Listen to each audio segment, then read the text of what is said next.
Good morning. Welcome to the Fearless Morning Show, where we are having confessions and conversations about your everyday life and finances. Hope everybody is doing great on this lovely Friday. Hope your Thursday was well, and that that you found your quiet time yesterday. On Wednesday, I told you guys to press the gas. And yesterday I told you to find your quiet time. So hopefully you found that. Can't wait to hear what people did with their quiet time. Or if you pressed the gas on something, what did you press the gas on? Just a reminder, make sure that you are registered for the Love Your Life, Love Your Finances masterclass on April the 3rd.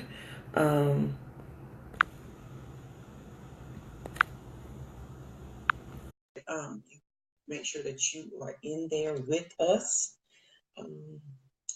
My fearless co-host is joining now. Good to Shane. Morning, Lynn.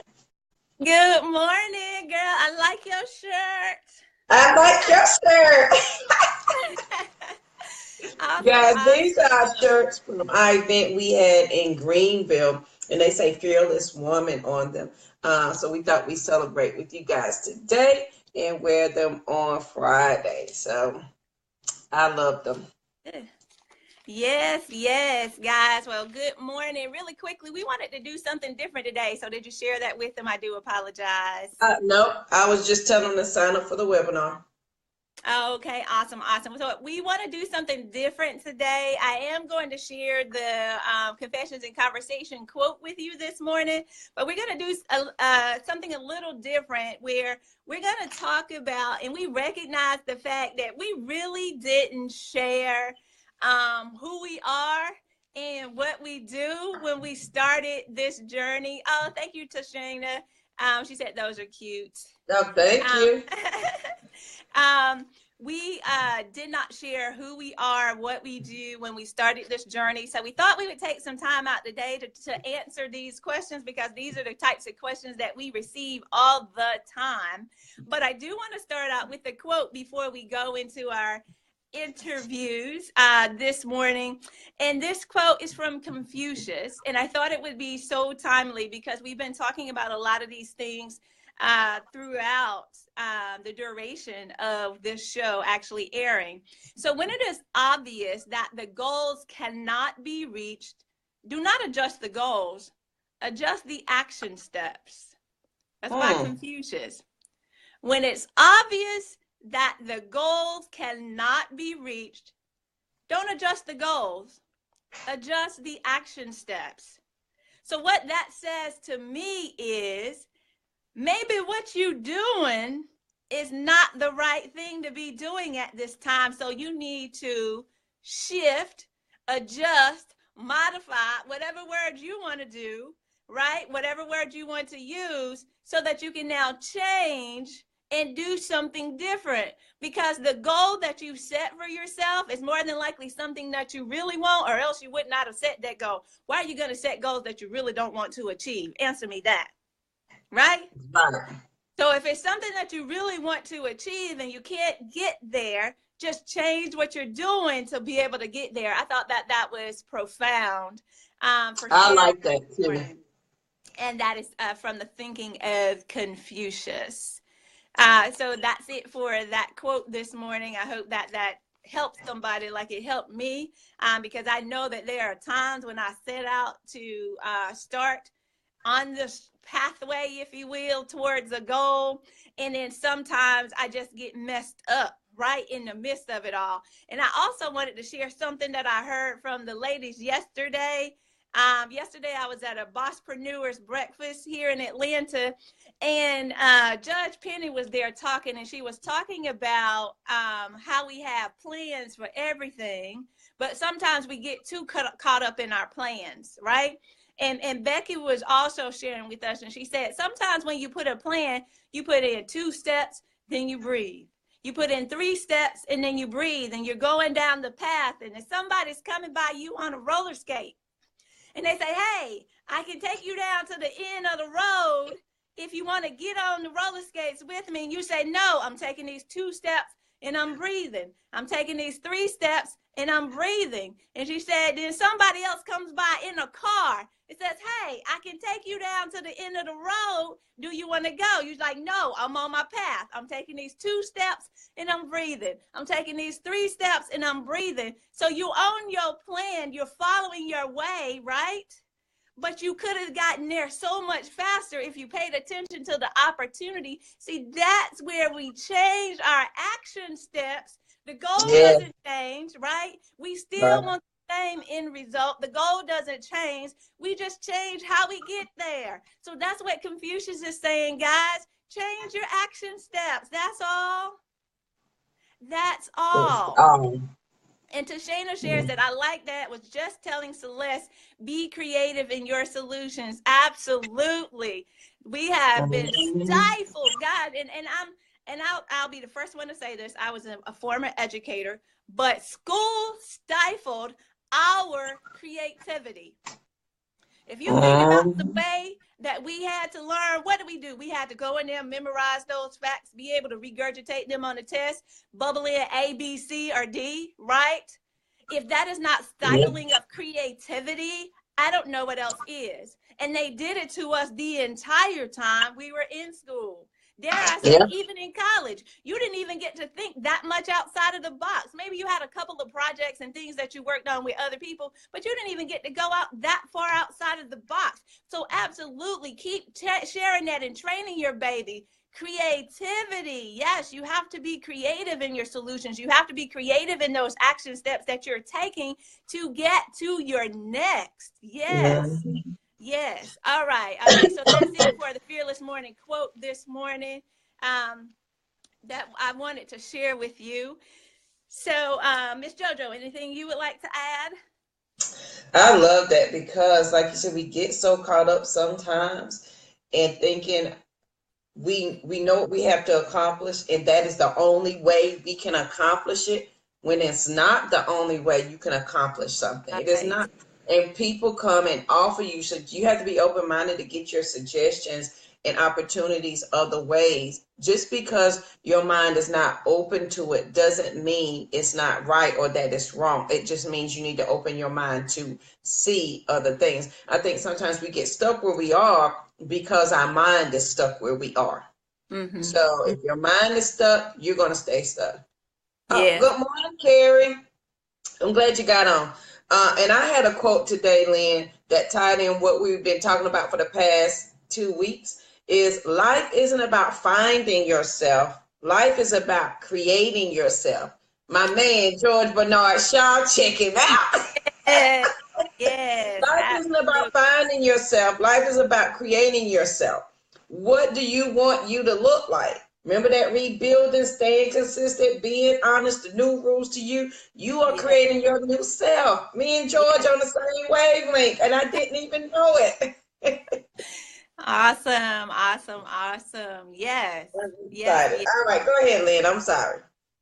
So, guys, today, what we'll be doing is basically sharing with you a little bit about ourselves. And we're going to ask each other, this will be an interview style. We'll be asking each other a set of questions in regards to what we do and how we help and what that looks like on this side of the table. So we thank you so much for joining us.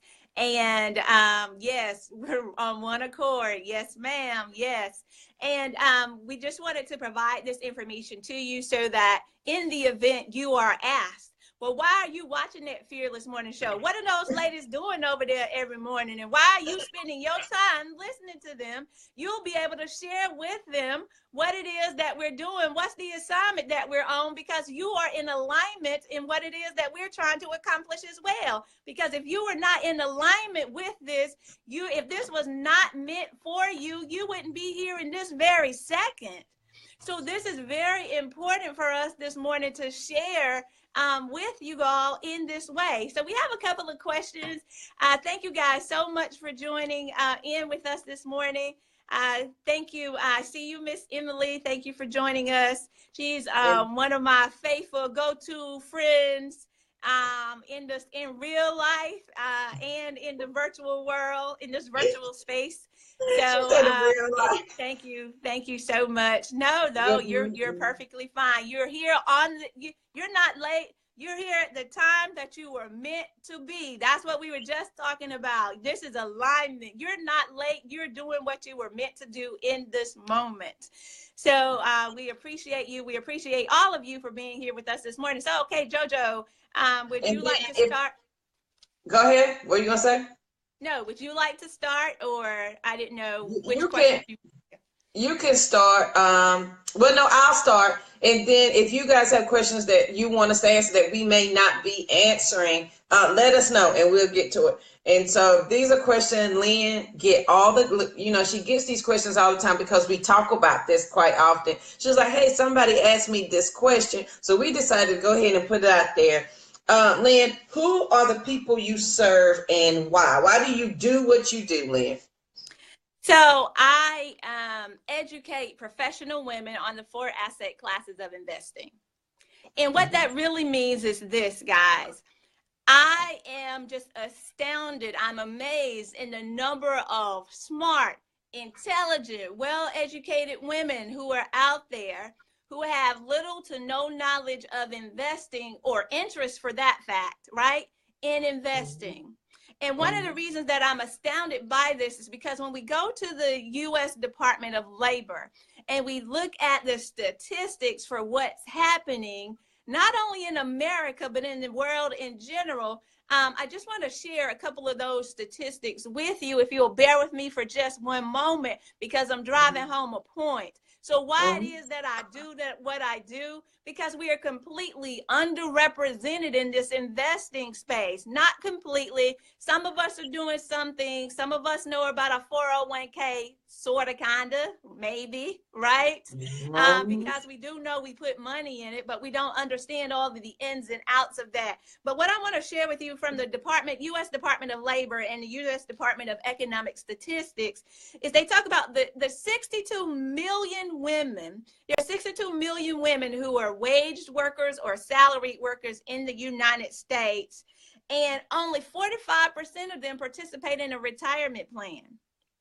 Now think about that. Out of 62 million women, less than 30 million of those women are participating in a retirement plan at their jobs, right?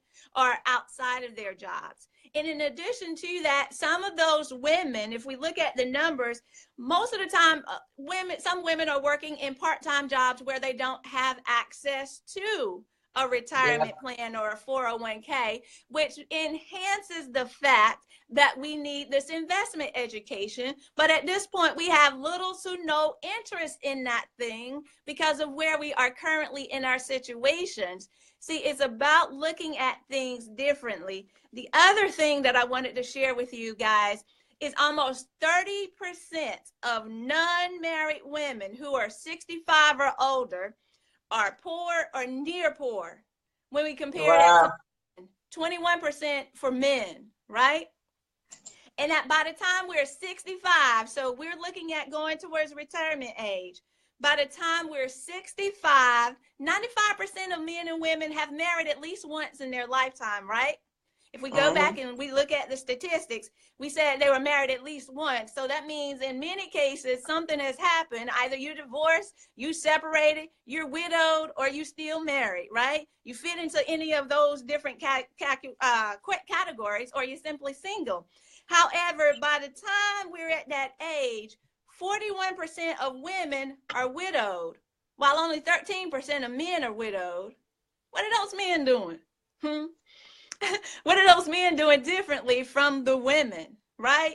And women who live alone, women who are single, women who are widowed, those women who live alone, they have the lowest median income of any type of household. And why do they have the lowest median income? So when we talk about women, guys, we're not even going to talk about the wage gap. Women earn 76% of what a man earns. So what are those things that we can do differently, right? Because ultimately, it's no one else's fault. A woman has to take, care of things for a woman. A woman has to do those things for her family. So how do you now do this? Investing is an opportunity to close that gap, if you will. but it takes knowledge and understanding of what is out there. How can we do this? What are those things we can do to now move to that next level that's going to get us to that point? You see, we talked about school earlier. We talked about the stifling of creativity as far as education. Investment knowledge is an opportunity for us, guys. And I say it over all the time. Make your money, keep your money, grow your money, right? We hear it all the time. Pay yourself first, invest. But until you get to the bare bones, to the meat and potatoes, get down to the crust of this thing, we have to have the knowledge to be able to do that thing. So that's why I'm passionate on this side of the table. It's about educating the women so they know now what they can do. And not only what they can do, but how they can go through and invest, and what are the things they need to be looking for when they decide to invest. What are the things that I can now do differently? How can I build generational wealth? How can I also build cash flow? Because we have to be real, guys. I need some money and I need it now. So what are those opportunities? Because we think about investing, we look at investing in one way, right? I need to put my money here for the long haul and not touch it. See, that's what society has told us. So that's why I do what I do. That's why I provide the investment education for women. Because we now have an opportunity to do things differently. And we need to figure that thing out. Mm-hmm. That's true. And so we know your why. So how do you help these people out? So we know why you do it. So how do you help them to achieve that? Sure. So first of all, let me tell you who the person is that I serve, right? Mm-hmm. And I want to give you the picture, and I want you to think of this person. I serve Amy. And Amy is a wife and a mother. She has children. She wants her children to go to college. She wants her children to do better than she did. Amy more than likely went to college herself. She's working in this job. She's working in her career. She wants to support her family. She wants to build generational wealth, but she hasn't taken that next step to invest in the knowledge that she now needs to know how to move to that next level. Amy is also married. Amy loves her husband. Amy is that person, she does what she needs to do. She's taking care of everybody all the time, but Amy hasn't taken the time to take care of this for herself. See, let me stop for a second, because I'm talking about Amy and the fact that Amy's married and the fact that Amy loves her husband. But ladies, what I also need to say to you, your man is not a financial plan. Let me say that again. I'm married myself, but I also understand that there's something that I also need to bring to the table. Everybody brings something to the table. So you cannot just simply say, my man is my financial plan, because things happen. Think of those, and there may be somebody on here. There's a woman on here that has been through a situation. You thought you were going to be with that man forever, but now you guys are divorced, right? You thought you were going to be with that man forever. Now you're separated. So your man cannot be your financial plan, right? So we have to figure out how are we now going to do things differently. See, that's Amy. Amy can also be the single mother that's over here. The single mother, she has 2 children. She's taking care of her family. She's taking care of business, because she has to do it all by herself, because there is no man in the picture. But Amy has to now figure out, how am I going to get my kids through? How am I going to, pay for college? How am I now going to be set up for retirement? Because I don't want to wait until I'm 60 and I'm sitting here thinking, oh my gosh, I'm not ready. So what are the things that I can put into place now so that I will be able to support myself, my family, to build generational wealth, to have a legacy? See, Amy also understands that she didn't get the education that she should have from school to learn about investing.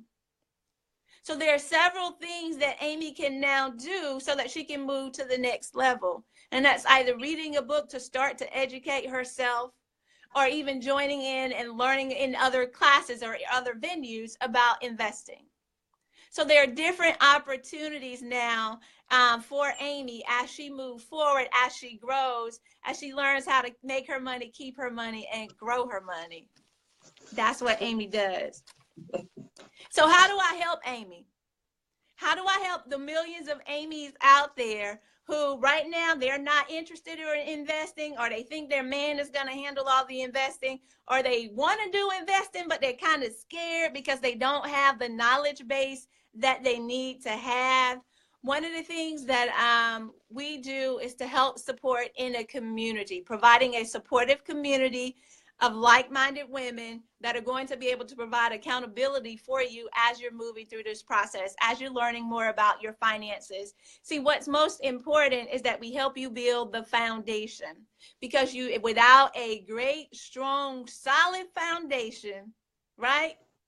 And we hear it all the time, the house built on the sand will not stand.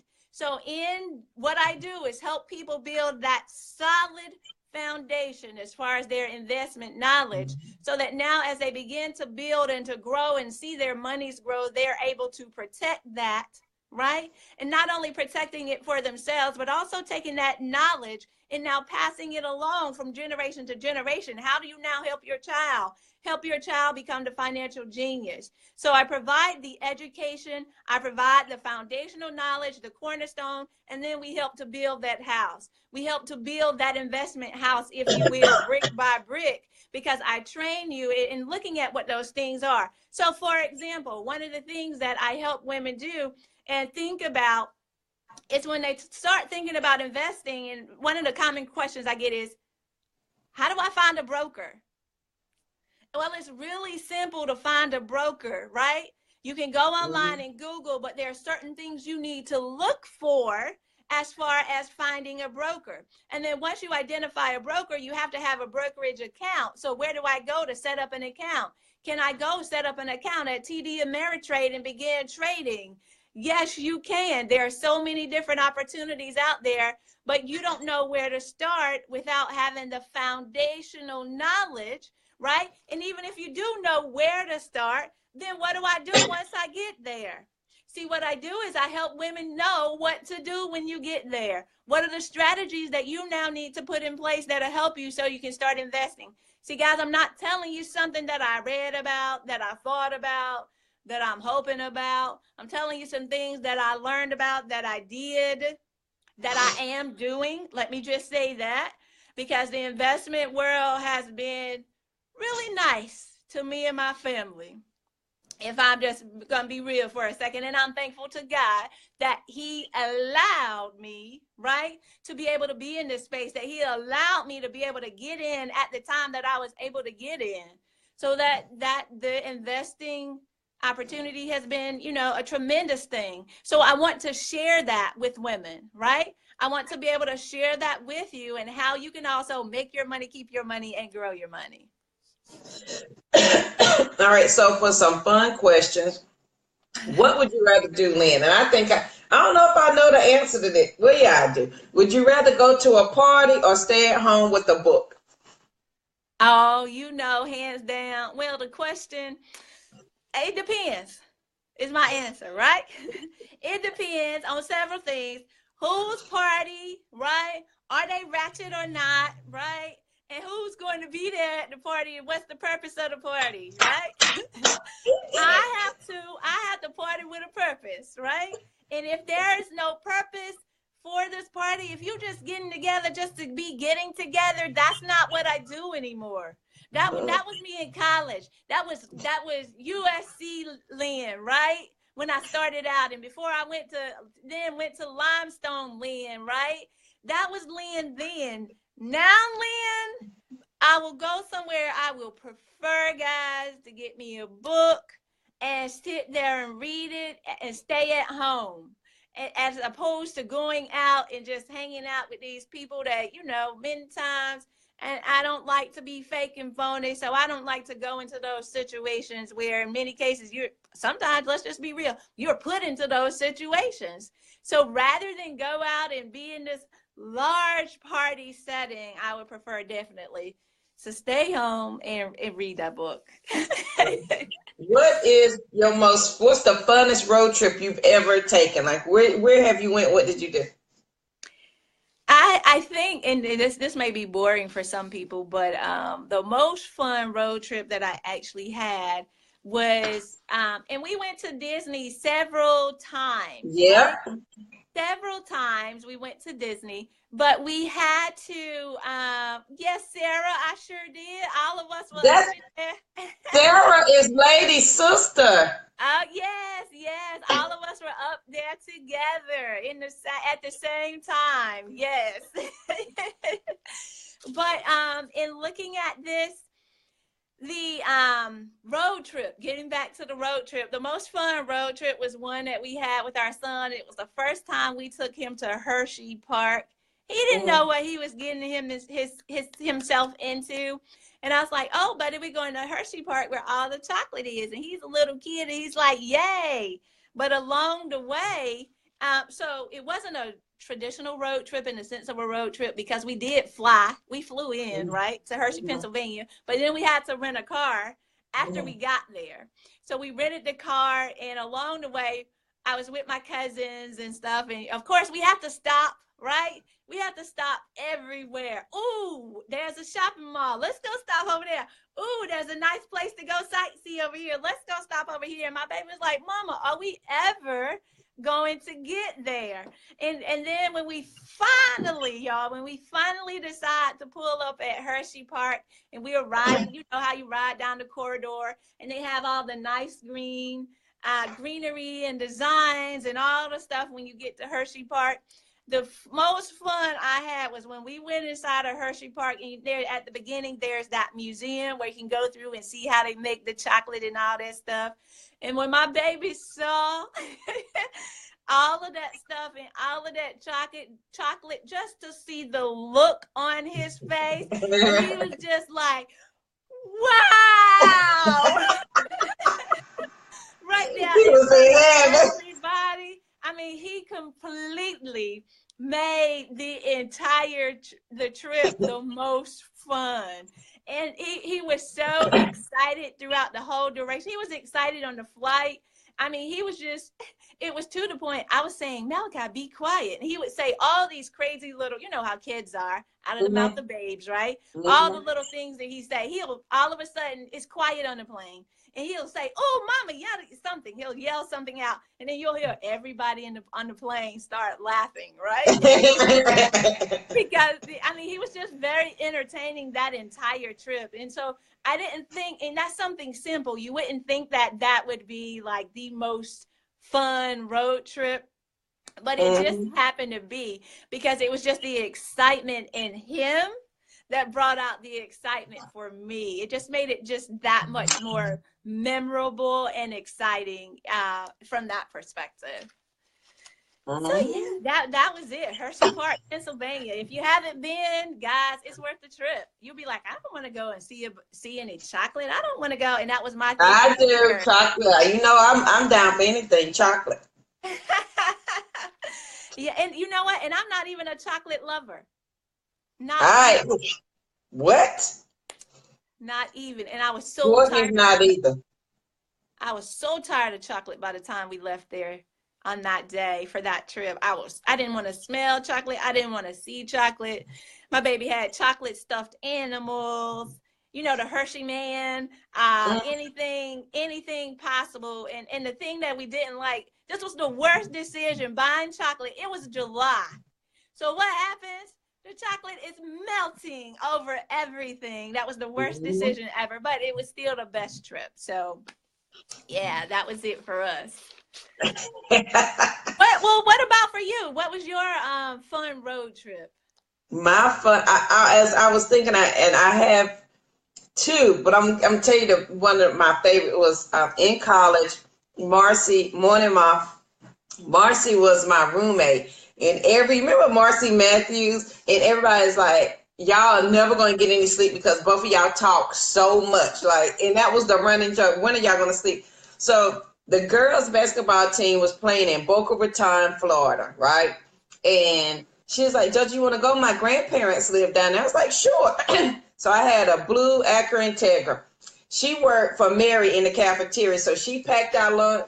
She serviced the car. I went to work. We get off work, and it's a 10-hour drive. And we only had, that's when you had to read the atlas because there was nothing else.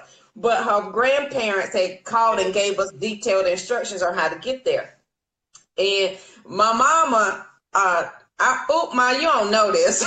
I didn't tell my mama this. So we getting it and accurate, and here we are in college. We got 2 stuffed animals riding in the back seat because we can't go without our stuffed animals. And so we take turns driving. And I said, Marcy, I've got to listen to gospel music. She was like, well, you can listen to gospel music if I can listen to Simon and Garfunkel. So I learned every Simon and Garfunkel song. But I went to sleep when Marcy was driving.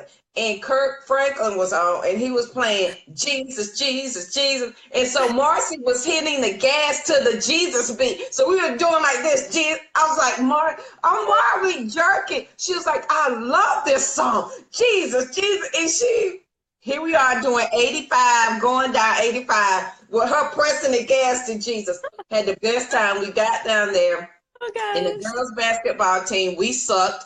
We lost like 100 and something to maybe 30. We had because the girls were going up for the layup and the girls were so big they were palming the ball. So the bus driver wouldn't wake up and take us around Boca Raton. So I piled the entire Limestone basketball girls team into my blue Acura Integra. It included lifting up the hatchback, taking the sunroof off. Here we are cruising the streets. Wow. And so when we had breakfast with her grandparents, gorgeous place on the golf course. It was like, what's that show? The Golden Girls. They had the lanai. I was like, what did you do for a living? He was like, I sold stamps. I was like, as soon as I get back to Limestone, I'm buying all the stamps I can get. So that was my favorite road trip. We had the time of our lives. So we skipped class for like a week. We were down there the whole week with the basketball team. Basketball team came back. Me and Marcy stayed, hung out with her grandparents. We hung out at the pool. Girl, I lived it up. You hear me? And they gave us shopping money. What? Oh, yeah, so okay. I'm glad you kept it clean because your mom says I'm listening. Me and Marcy were good, Mom. We stayed at her grandparents' house. So. Awesome. Okay, so what I wanted to get to really quickly are a couple of questions for you, because we know that you are an author, international best-selling author, that you also do coaching, and there's a lot of different things, but I know that people have a lot of questions for authors as well. So what I wanted to ask you is, does writing energize you or does it exhaust you, right? Because I know when I try to write, it's kind of like a start and stop. Oh, I have a great idea. Let's go hit it, and then stop. Right? So when you go through your writing process, does that energize you or exhaust you? It's both. Like you said, you get that idea and you're writing, and then you get to that point, you're like, you know what? All of this sucks. I want to burn it all. I don't care. I think that for me, when I was writing my story, the hard part, and surprisingly, book 1, so if you never read book 1, Fearless Woman, Born to Give Thanks, book 1 was kind of easy to write, even though people say, oh my God, JoJo, how did you go through that? Book 1 was easy to write. It was book 2, Transition to Freedom, that was the hardest. Lynn, I cried through that entire book. When I tell you, I'm like, oh my God, snot and tears everywhere. But it felt good. It's energizing because it feels good to get all this out of your head onto paper. It's exhausting because you don't realize how heavy that was on you. Because you have all these thoughts in your head, and when you finally put it on paper, you don't have to carry it anymore, which, by the way, guys, is a step 2 in the 5 steps of living past crazy. It's journaling. You get rid of all that stuff, and you can leave it in the book. So, it's very exhausting after that. Like, you need a serious break after that. Right. That's okay. Sure. So, in thinking about that, does a big ego help or hurt a writer? For all those aspiring writers out there, should you go in with this concept of having a big ego, and will that help you or will that hurt you? It depends. There's ego and there's confidence. So I have to have confidence in the fact that I'm going to write this and it's going to do well. And your ego has to play into that, because if you don't have a little bit of ego in there, you're not going to write it. Yeah, it Right. was very pleasing to Shayna. So you got to have a little ego in there to even say that you can do it, and the confidence to know that you can do it. But you have to, you have to keep checking yourself so that you don't get the big head. As my mama say, don't start smelling yourself, so that you get the big head and start doing things you're not supposed to do. It gets out of control. So you got to have a little bit of ego, but more confidence than ego, because you got to know you got to get it done. Yeah, absolutely. So I guess from that perspective, and I know we didn't have any additional questions, but I did want to ask you, what would be like the top 3 things that you would share with anyone who may be interested in writing their story? I know you talk about the 5 steps of living past crazy, but if they're interested in sharing their story, what would be like the top 3 things? Because I know there are a lot of people out there who have a story they need to get out, but they don't understand the process. They don't know what to do. So where should someone begin? So for us, a good question, Lynn. What? So first they should first you got to realize, you have to understand, if you're going to tell your story, you have to be prepared. And even me telling you to prepare yourself for what people are going to say to you after you tell your story is not even, you can't even begin to prepare yourself.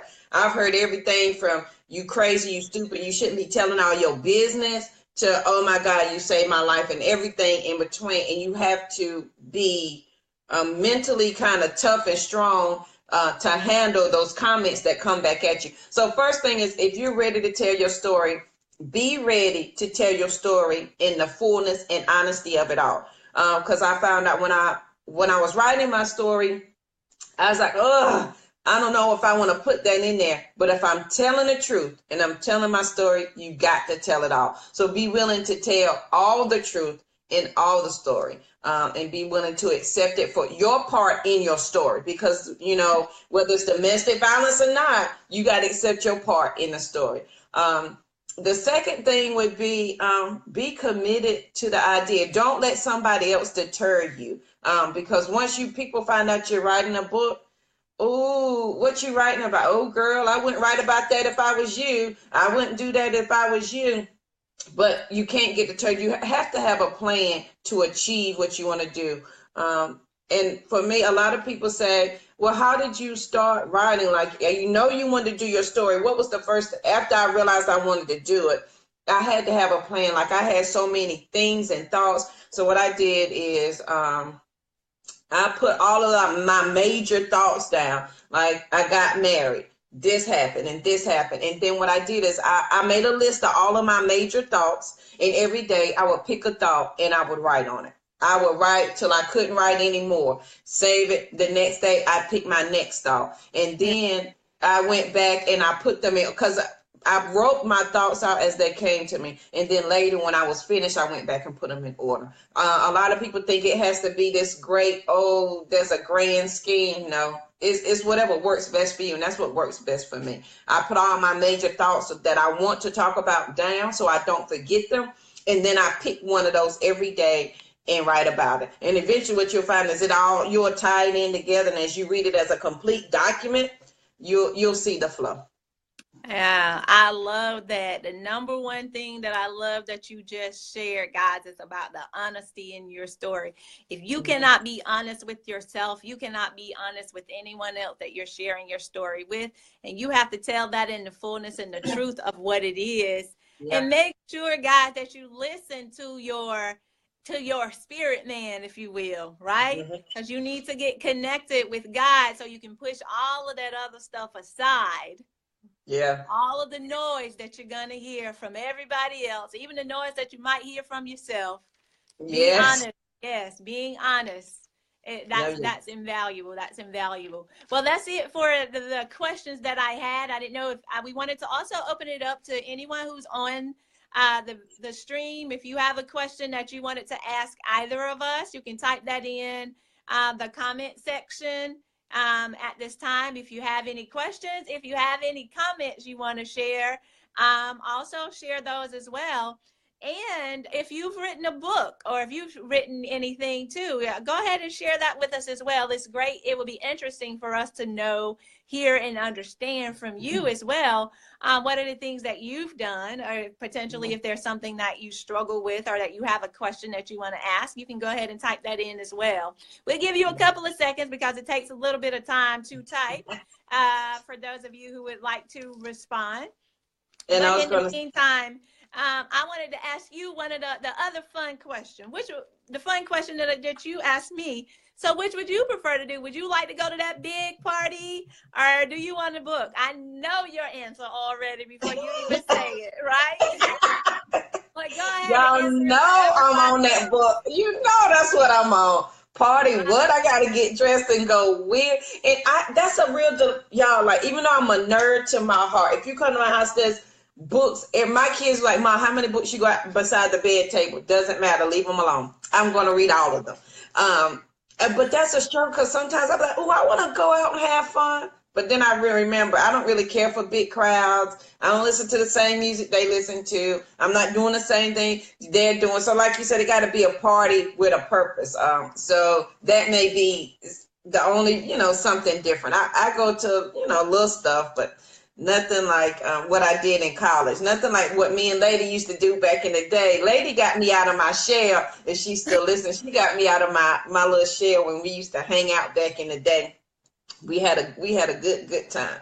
So it was fun. And one other thing, Lynn, I was going to tell you is that besides being an author, you guys know I have a nonprofit, Be Fearless Incorporated, and one of our main goals is to help women start the healing process to live past crazy. So we help you with those steps, those everyday steps of not being overwhelmed, and not getting crazy. How do you stop the crazy? What does it look like? What are the steps you need to take every day to make that happen? Because it's a journey we take together. Just because I have stopped the crazy in life doesn't mean sometimes life can't get crazy. And so I use my own tools to stop that, where it's crazy at home, throwing some kids, a job, and things can get out. Me and they were talking about that yesterday afternoon. Like, girl, when you start listing everything you got going on, it can make your head swim. And so you have to learn, I still use my exact same tools I used back then to do that. And so the nonprofit helps survivors of domestic violence. I call you a survivor because after you have left, you are now a survivor. Even though it may take you a minute to get out of that victim mentality mindset, you are right immediately a survivor because you left. And just some statistics, every 9 seconds a woman is abused. That's 12 million women in a year. That means 3 women per day are either abused or killed every day, 3 women a day. So we have got to stop this madness, and it starts with education. I'm a firm believer if I educate my community about what they can do, then we can stop the madness of all this abuse going on. Jojo, did you talk about? Oh, no problem, Tashana. So I do have, and yes, I own 2 totally different businesses. I have a hair care line. It is called Bare Your Hair. I have alopecia. My mother has it. It runs in our family. So I was completely bald for years, like 4 or 5 years. I had baby bottom smooth, no hair. And I saw my mother struggle with getting those shots in her scalp. Lynn, that is not fun. When you see somebody getting them big needle, oh, good Lord. I was like, I refuse to do that. And so I just started researching and figured out what made my hair, what would make your hair grow, some growth things that you can do that were natural. And so this is 8 years worth of hair growth. It is mid-back length when it's straight. It's up in twist right now. So of course, the name of the company is Bare Your Hair, so you can check that out. And then as a side note, Courtney has taken over that business, and she is doing quite nicely. I'm so proud of her. Yeah. She has picked up sales way more than her mother did. And so she's train a child in the way they should go. She was like, oh, I love waking up and there's money in my account. So, okay, be careful because, you got to pay taxes on money. She was like, what? I was like, she's like, Mommy, you didn't tell me. I said, honey. So she's doing very well. So make sure you check that out. And it's for people with thinning hair, bald spots, if your hair is just stuck in that growth. And I don't want people to get it confused with all of this other natural hair. Oh, is it a styling product? No, we just help your hair grow back. We help thicken it up. So thank you for Tashana for asking for that. I keep forgetting about that sometimes. So it is Bare Your Hair. So what was you going now? You were going to say one other thing, Lynn, before I cut you off to talk about the nonprofit. That's exactly what I was going to talk about. Big ups to Courtney for picking up the entrepreneur torch and carrying that thing on. Yes, guys, train up your children. That's one of the most beautiful things that we can do for our children. Yes, they go and they become educated, but when you own your own stuff, guys, that's something that it does something completely different for you. Yes. Than if you have to depend on someone else. And I've seen a change in her. She's working, she's usually up by 8. She's had her breakfast and she's sitting with her little laptop in her lap and she's just working. I was like, cool, I am so proud of you. And she is working. And, we had a couple of days we sat down and I taught her the behind the scenes stuff. And so, that I think she just needs that little to get it going. Yes. We're so proud of her. It's like she's one of my own. She is one of yours. She got a whole host of limestone aunties floating around. Right? Awesome. All right, guys. Thank you so much for joining us this morning. Please share this out. We know we just talked about, what it is, what we do. We hope that it's been invaluable for you to join us this morning, where I shared about why it's very important for us to invest. You might not be ready for the knowledge yet, but the knowledge is waiting on you. So when you're ready, come join us so that you can work and protect your investment portfolio. First, you got to learn how to start doing that. And then once you start doing it, how to grow that and keep it for generations to come. That's all I wanted to share with you today. That was my financial confession and conversation. All right, guys. I'm going to I'm going to have to lean over the desk. Let me bring you closer so I don't have to lean. So hold on. You guys are moving. So these are the Be Fearless earrings and the Be Fearless necklace that we had. Can you see that, Lynn? That we had made. So these sets will be available. I'll be taking some pictures and adding it to the site. And then this is the we're all decked out in Be Fearless today, guys, so that you guys can be decked out too. So this will be available to you. I'm going to put the earring and the necklace set on the website today. The bracelets are already on there so that you can go ahead and get yours so that you can have your reminder too. Men, we do have something coming for you guys. And then don't forget Saturday, February 3rd is Love Your Life, Love Your Finances masterclass where you can get the how-tos and the directions and the instructions of how to live past crazy in your life and your finances. Now that you know a little bit more about us, now you know why we do what we do. You can join us to get some more, to get the steps that you need to make that happen for you. And remember, life isn't about finding yourself. Life is about creating yourself. George Bernard Shaw, please.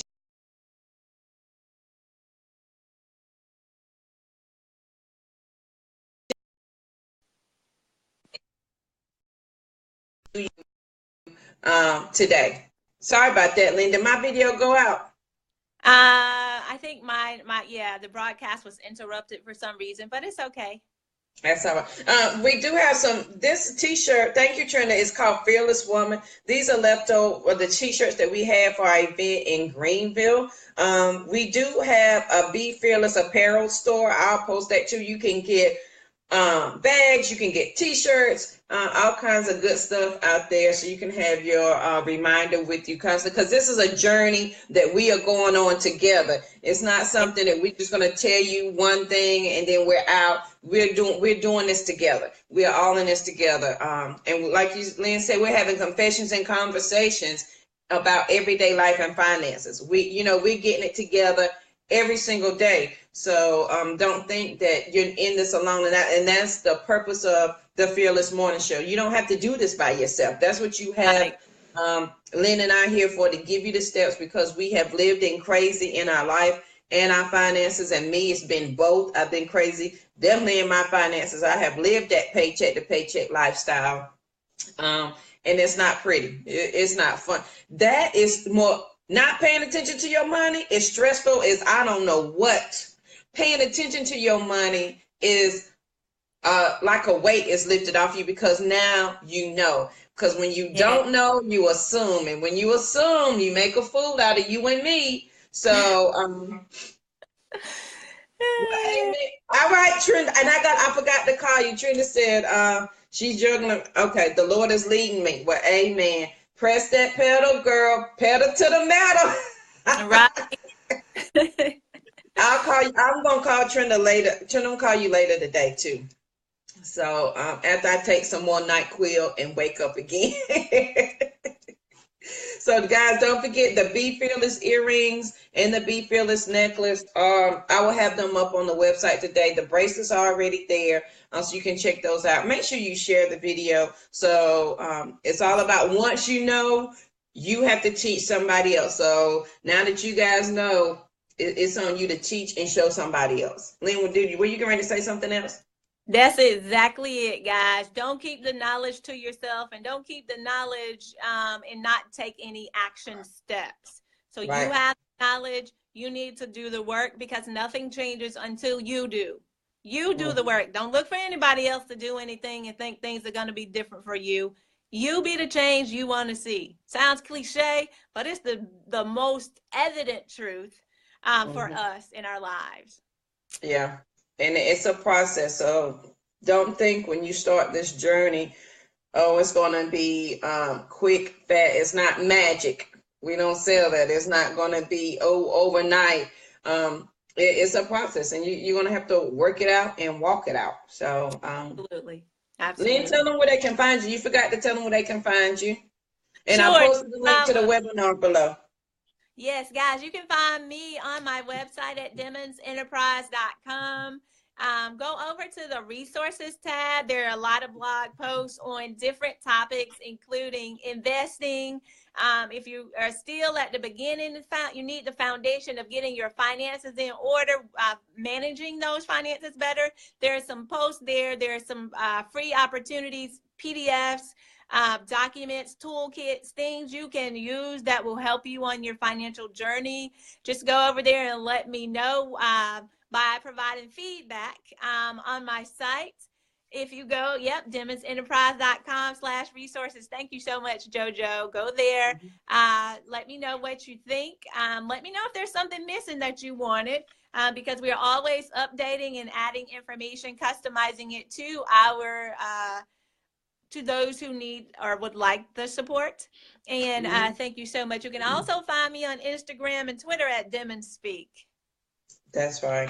And guys, make sure that you share that information with your family. You are the one to educate your family. You can find me at bafearless.com and join us on the Fearless Journey. You can sign up for our newsletter there so that you can get all the helpful information and tips you need to start living past crazy. I'm the only Yamiche JoJo on social media, Instagram, Twitter, and Periscope, which will be coming back too soon. So make sure you check out our business pages. Mine is Be Fearless Incorporated. And Lynn, what was yours again? DemonsEnterprise.com. So guys, make sure you check out the Facebook pages and share the information. Remember, this is all about getting to know us. If there was any question we did not answer, please let us know, and we will answer it for you. Confessions and Conversations is all about answering the questions that nobody else wants to answer and talk about the things nobody else wants to talk about. So with that, guys, we have went way over on the Fearless Morning Show this morning. So we thank you for joining. Don't forget to share the video. Have a great weekend. And we'll see you guys back on Monday morning. Have a great day. All righty, signing off. Bye.